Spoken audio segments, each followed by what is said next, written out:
చెప్తున్నా ఇప్పుడు ఆర్థిక అంశాల మీద మాట్లాడుతున్నాం, దీని మీద మాట్లాడుతుంటే ఆర్థిక అంశాల మీద చర్చ పెడతాం. ఇది కూడా దాంట్లో వాళ్ళు నేనేమంటున్నా వెంకట్ గారు, మీరు బ్యాడ్ ప్రొపగండా చేశారు కాబట్టి వీళ్ళందరికీ మీరు క్వశ్చన్ ఆన్సర్ చేయాల్సిన పరిస్థితి వస్తుంది. 5 కోట్లు ఏది పంజాబ్ రైతులకు అక్కడ పోయి ఇచ్చారు కదా, ఏది వాళ్ళకు ఏదో ఇంక్లూజివ్ ఇచ్చారు కదా, మహారాష్ట్ర పోయి కార్లు వేసుకుని పోయి అక్కడ ఏదో ప్రచారాలు చేసుకున్నారు కదా, అంత పైసలు కూడా కాదు మేడం.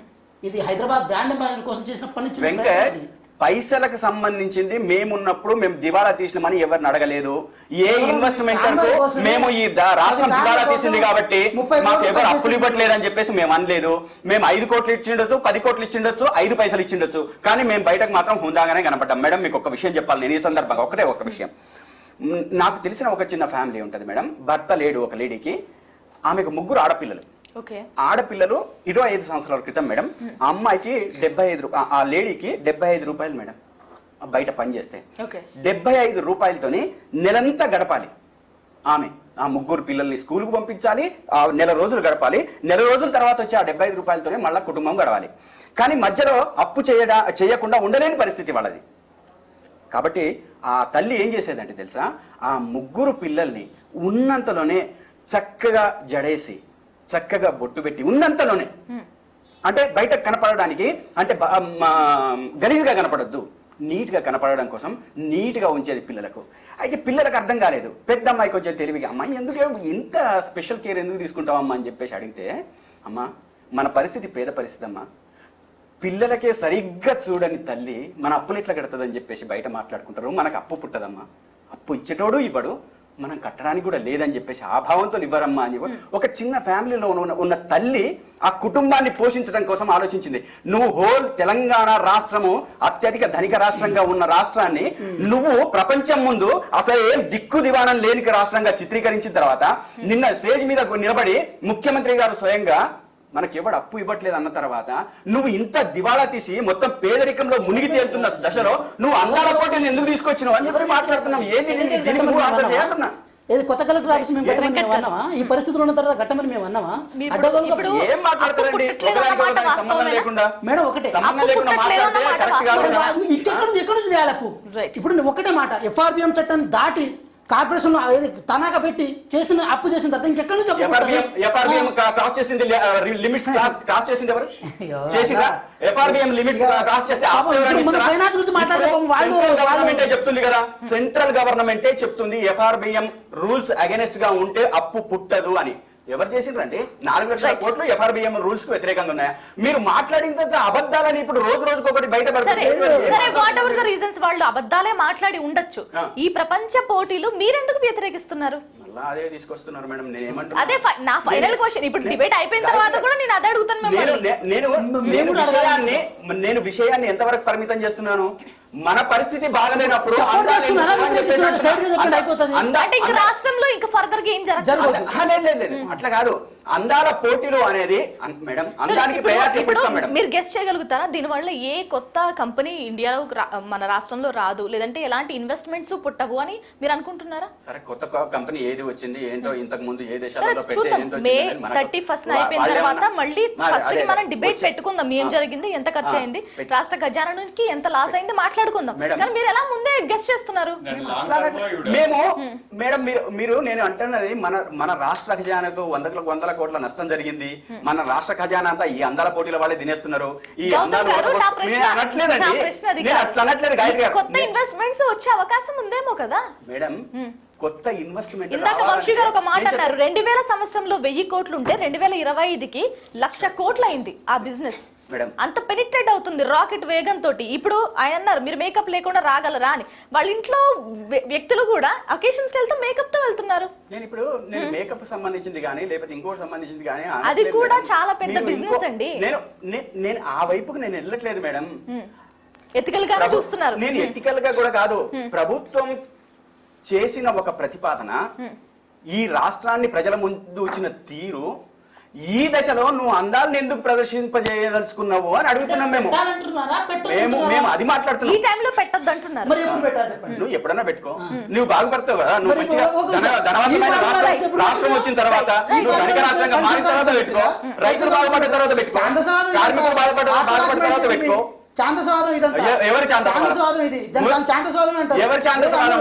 మీరు సమంత గారు ఎందుకు ఇచ్చారు? సమంత గారు రాష్ట్ర ఖజానా నుంచి ఇచ్చిరా లేకపోతే కేటీఆర్ గారి పైసల నుంచి ఇచ్చిరా? ఎవరు ఇచ్చారు? సమంతకు 2 కోట్లు ఎందుకు ఇచ్చారు? సమంత గారు బ్రాండ్ సమంతకు బ్రాండ్ ఇమేజ్ ఇవ్వడానికి అదే విధంగా మాకు అనడానికి ఏందండి సంబంధం? సమంతని బ్రాండ్ అంబాసిడర్ గా పెట్టి ఎంతో కొంత డబ్బు స్పెండ్ చేశారు కదా అని మిమ్మల్ని అడుగుతున్నారు. ప్రతి ప్రభుత్వము ఇప్పటి నుంచి కాదు, ఒక అంటే ఏదైతే ముఖ్యంగా నేత కార్మికులకు సంబంధించింది ఏదైనా దాన్ని బ్రాండ్ గా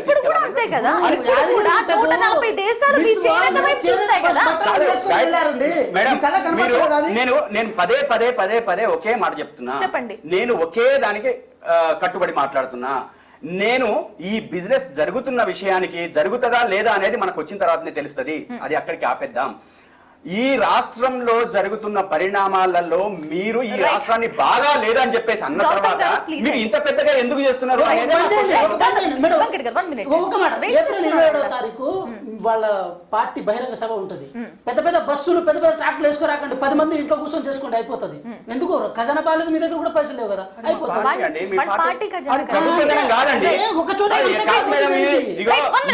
మాట్లాడద్దు.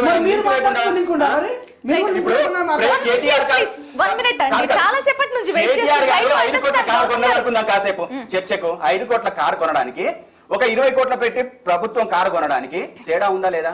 20 కోట్ల కారు ఇప్పుడు ప్రభుత్వానికి ఏమవసరం? ఎందుకంటే పరిస్థితే బాగాలేదు అన్నప్పుడు అనేది వస్తుందా లేదా? కానీ కేటీఆర్ గారు పర్సనల్ గా 5 కోట్ల కారు కొంటే తప్పేంది? ఈ విషయం కూడా తేడా ఏముంది అని చెప్పి దీన్ని లింక్ ఎక్కడ ఉంది అని చెప్పేసి మాట్లాడితే మీరు చాలా సవాళ్ళు అంటే ఏం మాట్లాడారు? అందాల పోటీలో అందాలు మాత్రమే చూపించరు, వాళ్ళ సమస్యలు అడ్రస్ చేయడం చెప్తాను. ఆయన చెప్పారు కదా, హైదరాబాద్ లో డిస్టర్బ్ చేయకండి. హైదరాబాద్ లో ఆల్రెడీ డెత్స్ ఉన్నాయి, we have to pay a lot of money, loans రావట్లేదు అని చెప్పారు కదా. ఇప్పుడు నేను 2 years నుంచి దుబాయ్ లో ఉంటున్నాను, అక్కడ రియల్ ఎస్టేట్ జాబ్. ప్రతి సంవత్సరం అక్టోబర్ అయ్యేసరికి దుబాయ్ మొత్తం నిండిపోద్ది. సో టూరిజం గురించి వాళ్ళకి పబ్లిసిటీ అవసరం లేదు. ఎందుకంటే మీరు గూగుల్ కొట్టినా లేకపోతే US లో వెళ్ళినా ఇక్కడ పిల్లల్ని అడిగినా దుబాయ్ అంటే తెలుసు. హైదరాబాద్ ఎంత మందికి తెలుసు? అందరికీ తెలీదు. సో ఈ పోటీ వల్ల అట్లీస్ట్ మొత్తం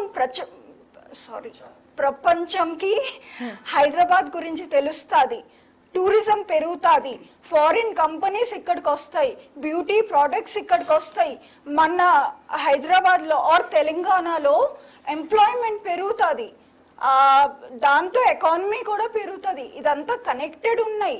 సో ఆయన అంటున్నారు కదా మాది పొలిటికల్ గురించి మాట్లాడుతున్నాము, ఇది వేరు అది వేరు, ఇదంతా కనెక్టెడే. దీనివల్ల మనకి పేరు వస్తుంది, అన్ని కనెక్టెడ్ వస్తాయి, ఎకానమీ పెరుగుతుంది, డబ్బులు కూడా పెరుగుతుంది. లోన్ ఏమో అప్పుడు లోన్ కూడా అవసరం పడకపోవచ్చు, ఎకానమీ పెరిగిపోతే కదా. అలా పాజిటివ్ సెక్టార్ లో అంత సినిమా ఉందంటారా? అఫ్ కోర్స్, ఎందుకు లేదు. ఆ ఇంపాక్ట్ ఉంటుంది కదా. ఇప్పుడు ఈ మిస్ వరల్డ్ పోటీల వల్ల ఈ నెల రోజులు జరిగే హంగామాలో 10,000 మందికి ఉపాధి దొరుకుతుంది అండి. 10,000 మందికి దొరుకుతుంది అంటే నెల రోజులు వాళ్ళకి కావాల్సిన శాలరీ వాళ్ళకి వచ్చేస్తుంది. వాళ్ళ ఇంట్లో హ్యాపీగా ఉంటారు కదా 10,000 కుటుంబాలు. సో ఈజీగా ఉంటుందండి. అదే విధంగా మీడియా లాంగ్ రన్ లో ఏంటండి 100% అండి. ఇప్పుడు మన బ్రాండింగ్ ఇమేజ్ అవుతుంది కదా, పలానా ఇయర్ లో 2025 లో ఎక్కడ జరిగింది మిస్ వరల్డ్, విన్నర్ ఎవరు అంటే ఇది ఎక్కడ విన్నర్ అంటే మన హిస్టరీలో పేజ్ ఉంటుంది కదా, వికీపీడియాలో మన పేరు హైదరాబాద్ అనేది. మనం ఓన్లీ విశ్వనగరం అని చెప్పుకోవడం వరకే ఉంటుంది, బట్ అది కనబడాలి కూడా కదా, లిఖితపూర్వకంగా కనబడాలి కదా, అప్పుడు ఉంటుంది. ఇట్లాంటి వరల్డ్ కాంపిటీషన్ పోటీలు ఏ జరిగినా మనం యాక్సెప్ట్ చేయాలి.